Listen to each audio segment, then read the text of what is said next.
Orientação Espírita, o seu canal de espiritismo no YouTube, esclarecendo e consolando através dos princípios espíritas. Faça a sua inscrição e renove sua vida. Vamos juntos fazer um mundo melhor. Em todos os momentos, o Livro Espírita é a melhor companhia. Comprando em marcosdemario.com, você apoia a manutenção do canal Orientação Espírita.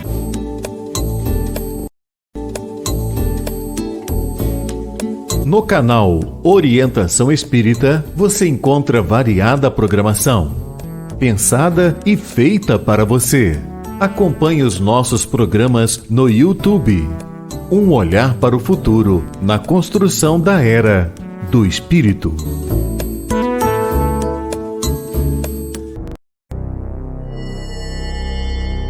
Tem início mais uma edição de Ante os Novos Tempos.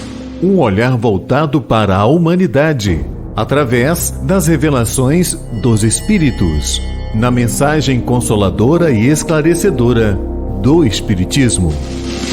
Fique agora na companhia de Marcos Demário. Olá, seja bem-vindo a Ante os Novos Tempos. Estamos iniciando mais esta edição do nosso programa que traz o Espiritismo até você. E hoje estamos recheados de assuntos palpitantes, muito importantes. Vamos iniciar respondendo às perguntas e hoje nós vamos falar se céu e inferno existem, como lidar com as pessoas com deficiência, entre outros temas. Na poesia espírita, teremos a presença da poetisa Alta de Souza. No momento de meditação, nós vamos ter um vídeo para falar sobre o enfrentamento da dor. E vamos encerrar o nosso programa no Entendendo com o Espiritismo para responder uma pergunta que muitos pais se fazem. O que acontece com as crianças que desencarnam, com os espíritos no período infantil que retornam à pátria espiritual? Tudo isso e muito mais nós vamos aqui estudar, nós vamos entender no nosso programa Ante os Novos Tempos, que está começando agora. Não saia daí, porque é muito importante entendermos com o Espiritismo a vida e implantarmos, em definitivo, no nosso planeta, a Era do Espírito. Perguntando e aprendendo. Iniciando o Perguntas e Respostas, nós temos aqui, primeiramente, uma participação que vem da cidade do Rio de Janeiro. Mas e você? Já fez a sua participação? Você já enviou a sua pergunta? Não fique em dúvida sobre os temas e o pensamento espírita sobre eles. Envie sua pergunta, veja aí na tela os nossos canais de comunicação e envie. Faça a sua pergunta, faça também o seu comentário sobre o nosso programa. Estamos aqui aguardando a sua participação. Faça como fez o Edson Santos, que é da cidade do Rio de Janeiro, e enviou a seguinte pergunta: como fazer a caridade quando estamos em situação de ter de recebê-la por conta da perda de emprego e crise econômica? Sensacional esta pergunta, porque ela tem tudo a ver com os tempos atuais e com esses ciclos de crise econômica e social que enfrentamos no nosso querido Brasil. Primeiramente, a você que perdeu o emprego, a você que está em dificuldades financeiras, tenha calma. Calma e confiança em Deus, nosso Pai, que nunca nos abandona e que por misericórdia e amor sempre nos socorre. Então tenha calma, continue a sua caminhada, saiba bater nas devidas portas, mas você está aqui com esta dúvida: se eu não tenho nem para mim e os meus familiares, como poderei doar aos outros? Talvez você não possa fazer a doação de bens materiais, uma sacola de alimentos, uma roupa, um agasalho, mas o Espiritismo compreende a caridade de uma amplitude muito maior do que simplesmente a doação material. Nós entendemos a caridade também do ponto de vista moral. Eu não tenho o arroz e o feijão para dar a outro alguém, mas eu tenho a palavra amiga, a orientação que esclarece e conforta, o ombro para o desabafo do outro, compreendendo sua situação. É a caridade do ponto de vista moral, dando alento, força ao próximo para continuar e jamais desistir da vida. E nós temos também uma outra caridade que pode ser feita. Não tenho de mim mesmo, que estou desempregado, a família está passando também por necessidades, mas eu posso, na comunidade em que vivo, no bairro em que estou situado, eu posso me movimentar numa campanha para que outras pessoas façam doações, haja toda uma arrecadação, e essa arrecadação de mantimentos, de agasalhos, roupas, enfim, possam ser doados aos mais necessitados, aos que estão numa carência maior. E isso é caridade. É também caridade divulgar o Espiritismo, levando aos outros a palavra que não apenas consola, conforta, mas esclarece, mostrando a vida futura, o ideal maior de sermos espíritos imortais. Portanto, há vários campos de trabalho para exercermos a caridade, e oportunidades para isso não nos faltam. Então, não se preocupe se você, pessoalmente, particularmente, não tem como doar um alimento, um brinquedo, um agasalho, o que for. Mas você pode se movimentar nos outros campos da caridade, sempre fazendo bem e, portanto, cumprindo a sua parte, a sua missão divina nesta existência. E lembrando, fora da caridade não há salvação. Portanto, coloquemo-nos em campo, trabalhemos pelo bem do próximo, porque todo o bem de coração que fazemos ao próximo será o bem que virá também em nossa direção no momento oportuno. Muito bem, recebemos também de São Paulo, capital, uma pergunta formulada pela Suzana, e ela está aqui indagando: o que Jesus quis dizer com o a cada um será dado segundo as suas obras? Como isso funciona? Bem, nosso mestre Jesus tinha uma visão que ia além do nascer, viver e morrer. A visão de Jesus transcendia a existência humana na consideração da vida imortal. Por isso, ao se dirigir ao governador romano Pôncio Pilatos, ele informa que o reino dele ainda não era deste mundo, o famoso reino dos céus que ele nos apresentou. Quando Jesus fala que a cada um será dado segundo as suas obras, ele estava conceituando magistralmente como funciona a lei divina, que é conhecida nos estudos espíritas como lei de causa e efeito. Ou seja, todos nós, sem exceção, sempre responderemos pelo que fazemos, pelo que semeamos. Receberemos de acordo com o bem que fazemos, responderemos de acordo com o bem que deixamos de fazer e com o mal que fazemos.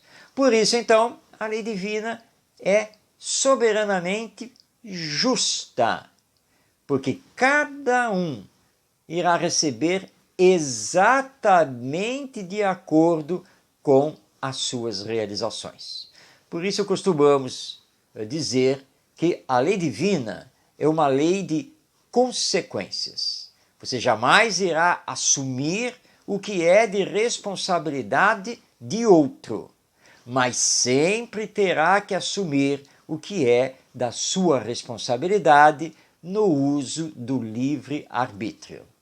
Por isso, então, Jesus nos ensinou que a cada um é dado segundo as suas obras.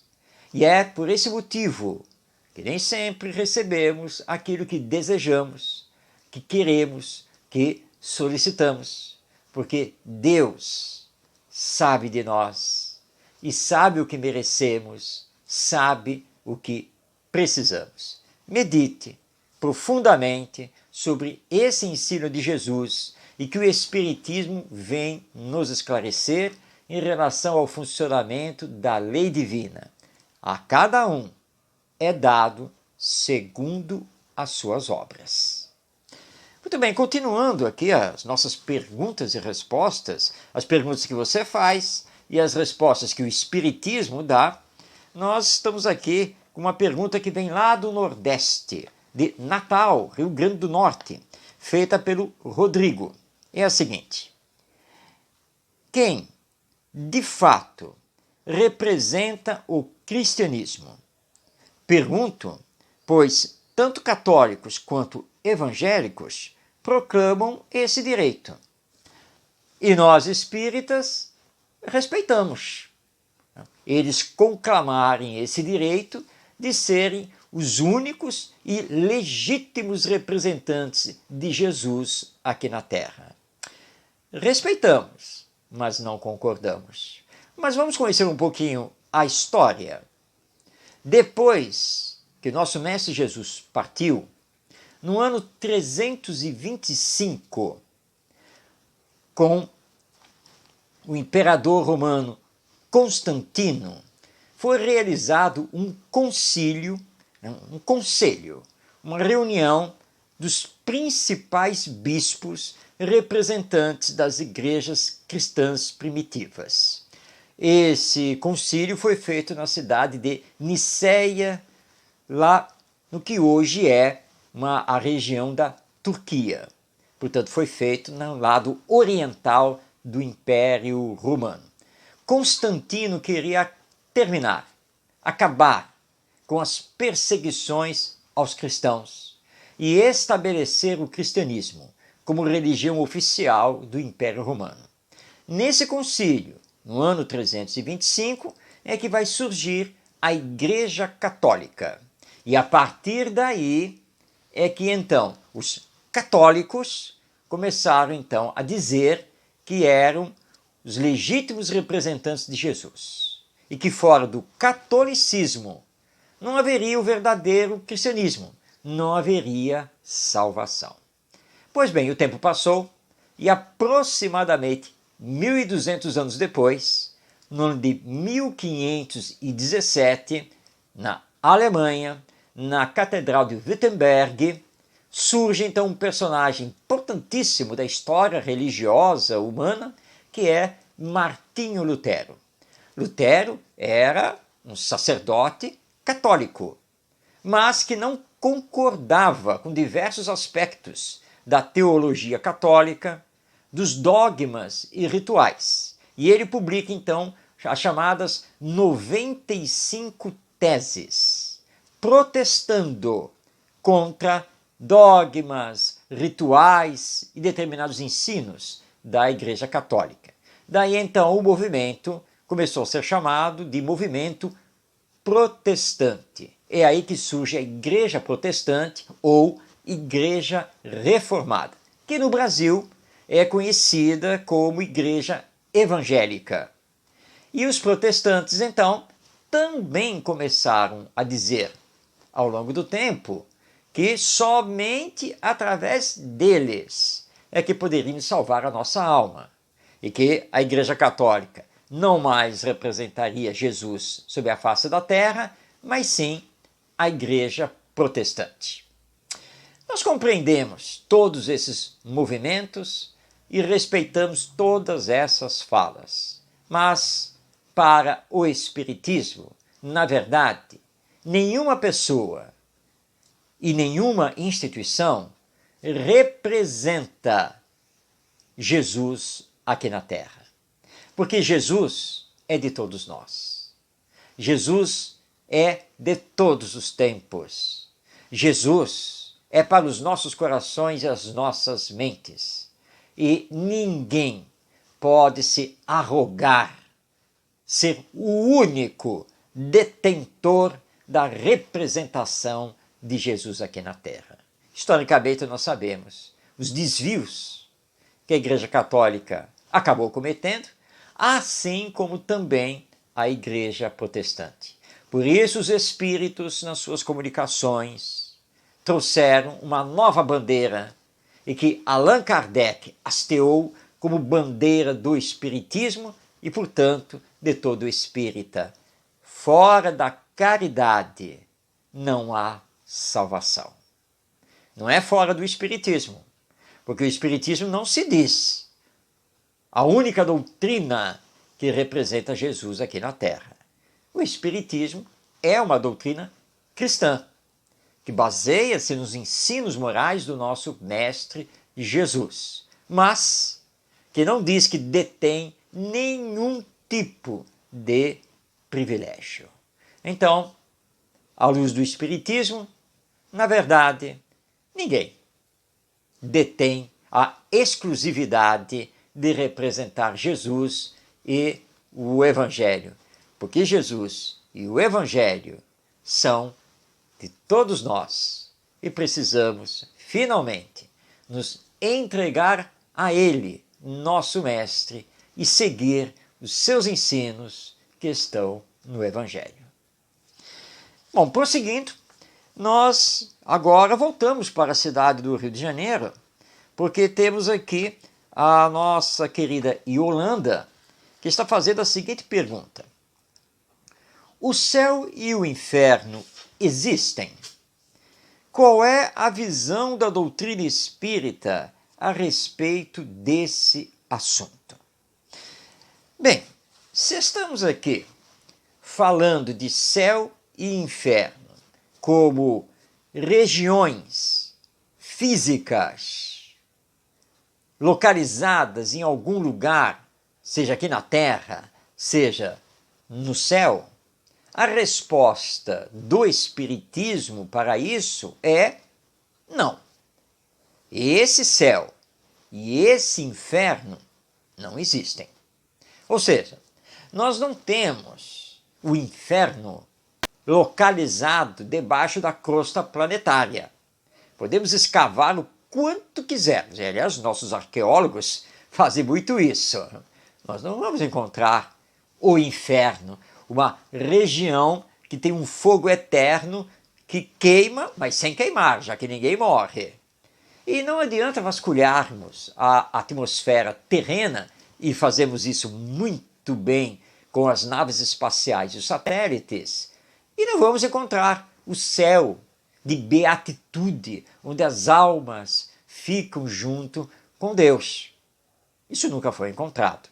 Então, para o Espiritismo, céu e inferno, como regiões físicas, localizadas, palpáveis, não existem. Mas, quando estudamos a nossa realidade espiritual, emocional, nós então podemos sim afirmar que céu e inferno existem na nossa consciência, porque são estados conscienciais. O inferno, ele está quando agasalhamos a raiva, o ódio, o remorso, a mágoa. Então nós temos em nós mesmos um verdadeiro inferno, nos levando a transtornos mentais os mais variados e ações que acabam fazendo o mal a nós e ao próximo. Então podemos dizer, como popularmente se diz, que estamos vivendo num verdadeiro inferno. Ainda mais quando nos deixamos atingir pelos outros. Quando nos injuriam, falam mal de nós, fofocam sobre a nossa vida, alguém inventa uma mentira sobre nós e assim por diante, e nós nos desequilibramos emocionalmente com isso. Quando vivemos brigando com os outros, armando discussões, levantando a voz, criamos para nós mesmos esse inferno. Então é um estado de consciência. E o céu também é um estado de consciência. Quando nos deixamos contaminar com o bem, o amor, a esperança, o respeito, a caridade, a humildade, nós vamos conseguir viver em paz conosco mesmo e doando essa paz aos outros. Então, com a consciência tranquila, nós podemos dizer que vivemos num verdadeiro céu. Isso nada tem a ver com questões de ordem material. Porque nós podemos ter muito e não sermos felizes, mas podemos ter pouco e sermos felizes. Estamos falando então de estados de consciência. Nesse sentido, o Espiritismo concorda sobre a existência do céu e do inferno. Agora, estudando a nossa realidade no retorno ao mundo espiritual, depois da morte, aí nós vamos compreender que também nós temos esses estados vibracionais de inferno e céu. Ou seja, pela lei de sintonia, a lei do magnetismo, nós vamos, como espíritos, nos reunir, nos agrupar em regiões no mundo espiritual. E aqueles que vivem atormentados, aqueles que vivem no mal, aqueles que criaram para si mesmos um verdadeiro inferno, vão se encontrar.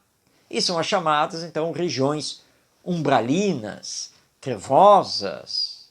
E aqueles que semearam o bem, que procuraram amar o seu próximo, fazer a caridade, vão se reunir e se agrupar em regiões mais celestiais, onde predomina a paz, a cooperação, a fraternidade.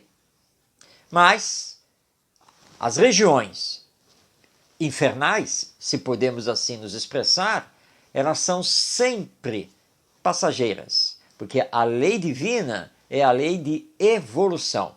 E aquele que hoje está num verdadeiro inferno poderá sair dele através do arrependimento sincero, através da reparação do mal realizado, podendo chegar então às regiões espirituais celestiais. Então, apenas nesses sentidos de consciência e de agrupamento espiritual após a morte é que podemos considerar céu e inferno, mas jamais como regiões materiais localizadas que seriam o nosso destino eterno pela lei divina. Isso, para o Espiritismo, não existe. Muito bem, encerrando esta primeira parte do nosso programa, nós temos agora a pergunta da Luana. Ela é de Vitória, Espírito Santo. Indaga: à luz do Espiritismo, como devemos tratar as pessoas com deficiência? O que o centro espírita deve fazer? Primeiramente, o espírita deve reconhecer, entender que a pessoa com deficiência, seja qual for a deficiência que ela apresente, é um espírito reencarnado. E todo espírito possui em si o potencial divino para desenvolver. Então, as pessoas com deficiência e as pessoas sem deficiência têm os mesmos direitos. São, na verdade, iguais, porque todos nós somos filhos de Deus, todos nós recebemos a oportunidade da reencarnação para darmos continuidade ao nosso progresso. Se existem deficiências, são provas ou expiações pelas quais precisamos passar. Portanto, não podemos, de nenhuma maneira, ter qualquer tipo de preconceito ou discriminação com a pessoa com deficiência. Ela tem o seu potencial divino e poderá, recebendo os devidos estímulos, mostrá-los, desenvolvê-los. E nós precisamos, então, propiciar isso. Aqui entra o centro espírita. O que o centro espírita deve fazer? Deve acolher com alegria, com afetividade, a pessoa com deficiência. Fazer as adaptações físicas necessárias, como, por exemplo, rampa para quem é cadeirante, as instruções em libras para aqueles que são surdos, o braille para os que são cegos, mas tudo isso é no aspecto físico. Mas o que mais importa é do ponto de vista moral. Ou seja, a pessoa com deficiência, mesmo que seja um transtorno mental mais severo, deve ser recepcionada como irmão ou irmã, filho ou filha de Deus. E vamos então trabalhar para descobrir os seus talentos, o seu potencial, aquilo que ele pode dar de si mesmo e o que pode desenvolver. E, se for o caso, recebendo a terapêutica espírita, caso ele necessite efetivamente do passe, do tratamento espiritual, que é o conjunto do passe, da ação dos bons espíritos, a água magnetizada, a desobsessão. E nunca discriminarmos, nunca pensarmos que a pessoa não possa exercer isso ou aquilo, que não possa, por exemplo, estar à frente de um cargo diretivo. Jamais pensar nisso.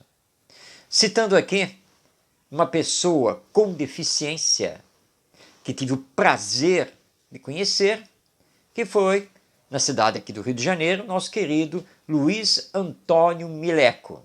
Mileco era cego de nascença, mas um médium extraordinário e que tinha vidência. Ele via os espíritos e, como ele mesmo dizia, em preto e branco, já que ele, nesta existência, não conhecia as cores. Músico, compositor, cantor e foi o fundador da SPLEB, a Sociedade Pro Livro Espírita em Braille, palestrante, viajando por todo este país, escritor, deixou alguns livros escritos, publicados, mas era cego. E tive o prazer de fazer uma palestra em dupla com ele. Muito brincalhão, sempre bem-humorado. Mileco diz assim: Marcos, não estou lhe vendo e nem tivemos oportunidade de combinar direito o que vamos fazer aqui neste palco. Mas tudo bem, somos espíritas. Você começa daí e eu pego daqui e assim nós vamos indo. E foi uma palestra realmente maravilhosa. Mileco, durante muitos anos, esteve à frente de programas na Rádio Rio de Janeiro, a emissora da Fraternidade, que é uma emissora espírita. Portanto, a sua cegueira de nascença não o impediu.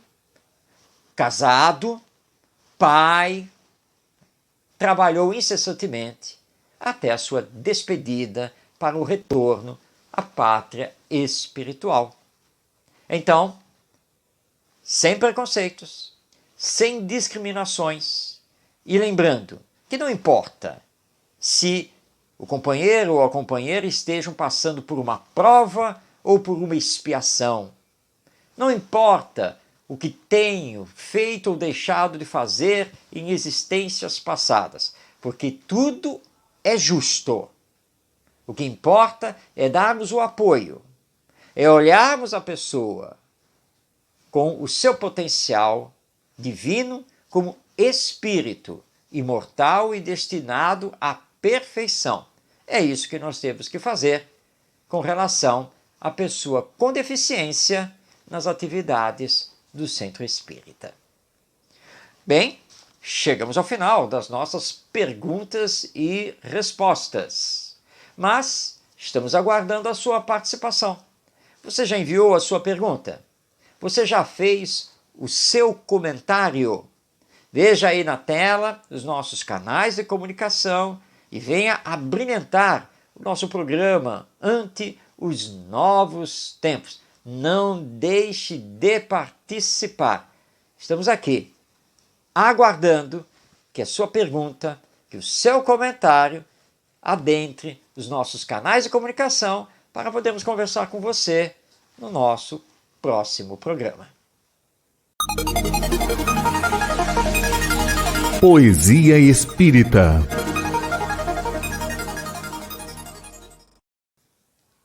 Na Poesia Espírita de hoje, nós trazemos uma poetisa.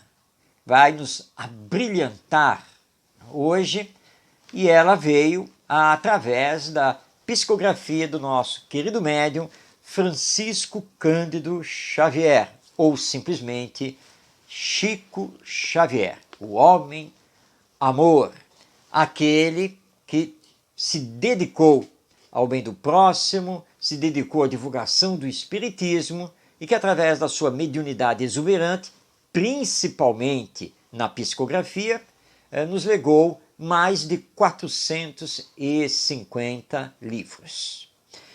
O primeiro livro que foi publicado do nosso Chico Xavier foi Parnaso de Além Túmulo. Aliás, dizer que é o livro do Chico Xavier, na verdade não é totalmente correto, porque o livro pertence aos poetas do além, aos nossos poetas que vêm do depois da morte para nos brindar com as suas poesias, com os seus poemas. Entre eles, então, temos Alta de Souza, a poetisa que vai abrilhantar o nosso programa hoje. Vamos conhecer um pouquinho de Alta de Souza? Ela nasceu em 12 de setembro de 1876 em Macaíba, no Rio Grande do Norte, vindo a desencarnar em 7 de fevereiro de 1901, portanto, aos 24 anos, em Natal, a capital do Rio Grande do Norte. Ela deixou apenas um livro publicado com o título Horto, cuja primeira edição foi prefaciada por nada mais, nada menos do que Olavo Bilac, isso em outubro de 1899. Segundo os dados editoriais da época, o livro, que na verdade foi lançado mesmo em 1900, a sua edição esgotou em 3 meses. Então, Alta de Souza viveu pouco, talvez pudesse ser muito mais famosa do que foi, mas nos deixou um livro belíssimo de poesias. E ela retornou através de Chico Xavier e é muito conhecida dentro do movimento espírita pelos seus textos, suas mensagens e seus poemas. Em Parnaso de Além Túmulo, Alta de Souza nos brindou com diversos poemas. Vamos destacar aqui 3 sonetos. Vamos começar então com o soneto Mensagem Fraterna. Meu irmão, tuas preces mais singelas são ouvidas no espaço ilimitado, mas sei que às vezes choras, consternado, ao silêncio da força que interpelas. Volve ao teu templo interno abandonado, a mais alta de todas as capelas, e as respostas mais lúcidas e belas hão de trazer-te alegre e deslumbrado. Ouve o teu coração em cada prece. Deus responde em ti mesmo e te esclarece com a força eterna da consolação. Compreenderás a dor que te domina, sob a linguagem pura e peregrina da voz de Deus, em luz de redenção. Então este é o soneto Mensagem Fraterna, da nossa Alta de Souza, através da psicografia de Chico Xavier. Ainda, no Parnaso de Além Túmulo, temos agora a poesia Vinde, soneto também belíssimo. Todo anseio da crença acalma as dores. Toda prece é uma luz para quem chora. A oração é o caminho cor de aurora para o sonho dos pobres pecadores.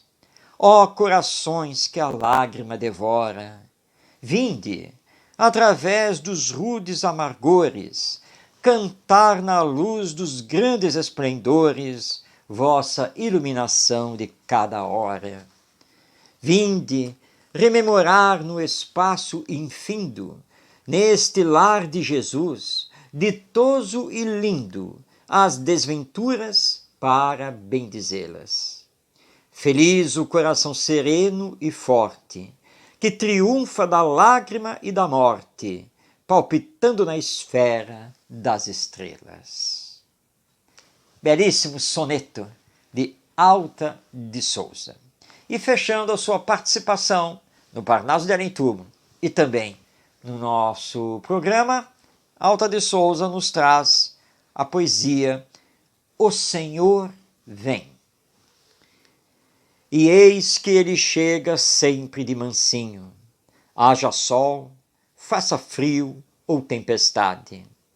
Veste o manto do amor e da verdade e percorre o silêncio do caminho. Vem ao nosso amargoso torvelinho, traz às sombras da vida a claridade, e os próprios sofrimentos da impiedade são as bênçãos de luz do seu carinho. Como o sol que dá vida sem alarde, vem o Senhor, que nunca chega tarde e protege a miséria mais sombria. Ele chega, e o amor se perpetua. É por isso que o homem continua ressurgindo da treva a cada dia. Muito bem, tivemos então a presença da poetisa Alta de Souza, através do nosso querido médium Chico Xavier, com 3 sonetos que estão publicados no livro Parnaso de Além Túmulo. E com essas belíssimas poesias de Alta de Souza, nós então nos preparamos para dar aquele intervalo reflexivo de meditação para o nosso programa, com o vídeo do Para Viver Melhor, que hoje vai conversar com o nosso coração a respeito da dor. Vamos então ao nosso vídeo de Para Viver Melhor.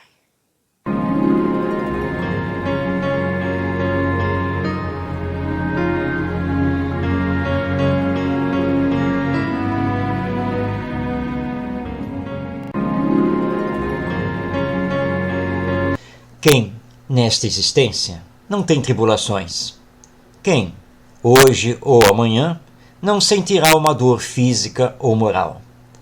Você não é diferente dos outros e, portanto, está sujeito a passar por algum problema, alguma aflição, até porque estamos num planeta de expiações e provas.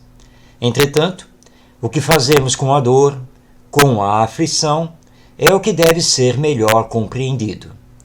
Uma opção é se entregar à dor e aumentar o sofrimento. Outra opção é resignar-se, crer na justiça infalível de Deus e trabalhar para transformá-la em aprendizado.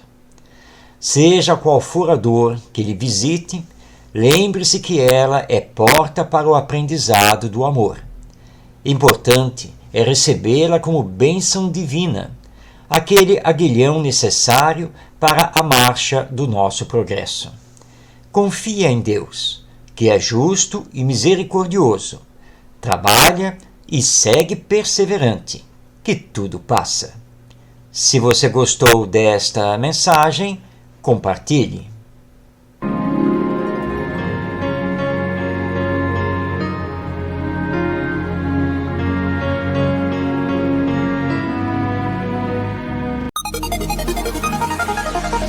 Entendendo com o Espiritismo.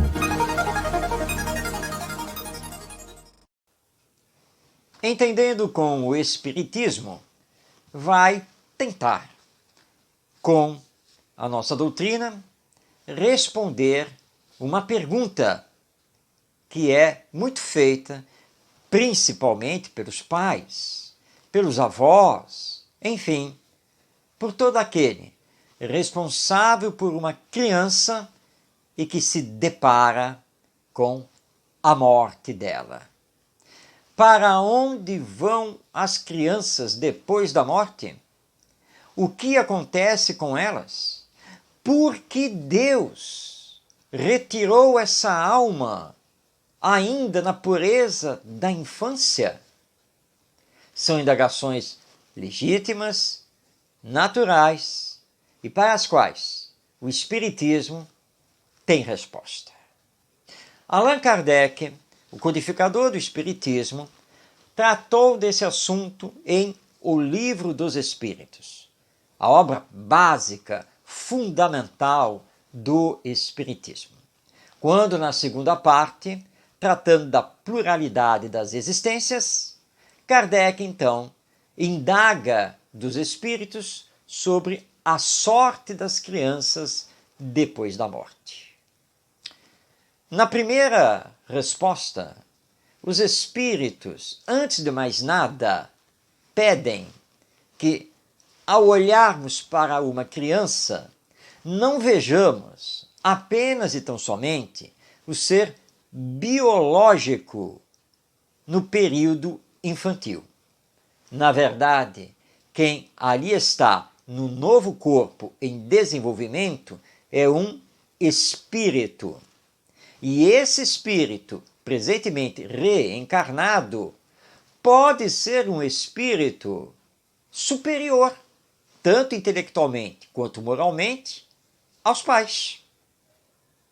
Portanto, a visão do Espiritismo sobre a criança é de um espírito imortal, reencarnado, que possui aquisições, aprendizados, mas que também ainda precisa passar por provas e expiações para o seu burilamento, para o seu adiantamento espiritual.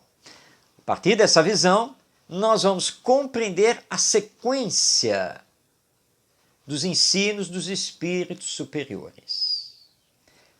Pode ser que esse espírito tenha solicitado passar pela prova da desencarnação no período infantil, por motivos que estão ligados às suas existências passadas ou a um aprendizado necessário que ele precisa ter. E dentro disso, muitos reencarnam dentro do seu planejamento apenas e tão somente para viver alguns poucos anos como um complemento da existência passada. Para os pais, será sempre uma expiação, mas nós sabemos que os pais estão intimamente ligados, espiritualmente aqui falando, aos seus filhos. É a lei de solidariedade. Todos nós já viemos com ligações realizadas em vidas anteriores, em vidas passadas. Na literatura espírita, nós temos alguns livros que tratam das crianças no mundo espiritual. Vamos aqui lembrar uma obra que não é tão conhecida assim, pelo menos não é tão citada, da editora GEM, psicografia do nosso querido Francisco Cândido Xavier, ditado pelo espírito Marcos, que é o livro Crianças no Além. Marcos tinha 12 anos quando veio a falecer, ou melhor dizendo, a desencarnar, junto com seus irmãos, que eram de idade menor, num acidente automobilístico. Aproximadamente 10 meses depois da sua desencarnação, ele escreveu uma carta aos seus pais através do Chico Xavier. Nessa carta, ele se apresenta como o Marcos, pré-adolescente de 12 anos, tanto nos seus pensamentos, seus conhecimentos e na sua linguagem. Ele informa estar sendo assessorado, amparado pelo seu avô materno, de nome Joaquim. E o nome foi confirmado pela família. Mas tem um detalhe nisso. O avô Joaquim desencarnou antes que Marcos reencarnasse. Porque o avô desencarnou 16 anos antes. E Marcos só tinha 12 anos. Portanto, ele não o conheceu em vida. Ele diz, através do Chico Xavier, que ele está num parque, dentro de um centro educacional, onde todos aqueles que desencarnaram no período infantil estão ali amparados por enfermeiras, entes queridos já desencarnados e outros. Na citação de Marcos, nós temos aí, então, um centro educacional, uma espécie de hospital-escola que cuida desses espíritos. Mas aí, claro, você vai perguntar, mas desencarnando, e já que ele é um espírito imortal, e, portanto, antes de reencarnar, ele era um adulto, por que não recobra a sua plenitude? É que nada dá saltos na lei divina, tudo é um processo. O espírito ainda está vinculado à sua fase infantil, aqui da última encarnação. Será pouco a pouco que ele irá readquirir a sua forma perispiritual adulta e também a sua memória. Isso é corroborado no livro Entre a Terra e o Céu, do espírito André Luiz, também através do nosso Chico Xavier, quando ele, Hilário, acompanhando o ministro Clarencio, o instrutor espiritual, visitam o Lar da Bênção. E a querida irmã espiritual Blandina conversa com eles a respeito do que seja o Lar da Bênção, e aí nós descobrimos que é uma grande escola de educação infantil no mundo espiritual e também de preparação dos espíritos que ainda estão na roupagem feminina para reencarnarem e terem a maternidade. Ela informa, naquele momento, que o Lar da Bênção tinha mais de 2.000 crianças e tinham cursos os mais diversos, inclusive cursos de alfabetização, porque muitos espíritos desencarnaram antes de adentrarem a escola aqui no mundo terreno. Que tudo é feito para que eles então se desenvolvam e que, em grande maioria, segundo a sua informação, também seriam preparados para reencarnar. Então, é isso que acontece com as crianças depois da morte. Continuam vivas e ligados aos pais e demais entes familiares através dos laços do amor, porque é o amor que vibra em todo o universo.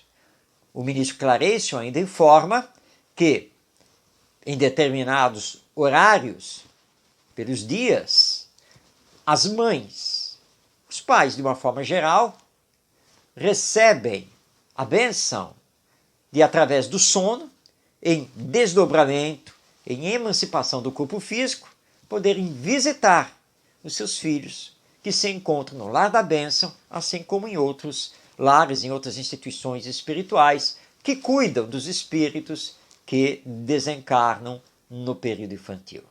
Fantástico, não é mesmo? Essas são as informações do Espiritismo. Portanto, enxuguemos as nossas lágrimas, dando continuidade ao nosso viver, porque eles, os nossos filhos, que desencarnaram na infância, também continuam vivos e esperam de nós o carinho, o afeto, as orações, as boas vibrações. Muito bem, estamos chegando ao final do nosso programa Ante os Novos Tempos. Muito obrigado pela sua companhia. Que Jesus, nosso Mestre, lhe abençoe. Que possamos continuar a nossa caminhada terrena no bem, no amor e na caridade. Porque é esse nosso trabalho de transformação moral íntima para a transformação moral da humanidade que vamos implantar aqui na Terra a Era do Espírito e o mundo de regeneração. Até o nosso próximo encontro.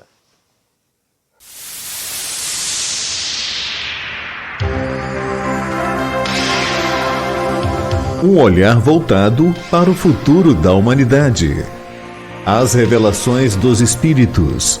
A mensagem consoladora e esclarecedora do Espiritismo. Este é o programa Ante os Novos Tempos. Produção e apresentação, Marcos de Mário.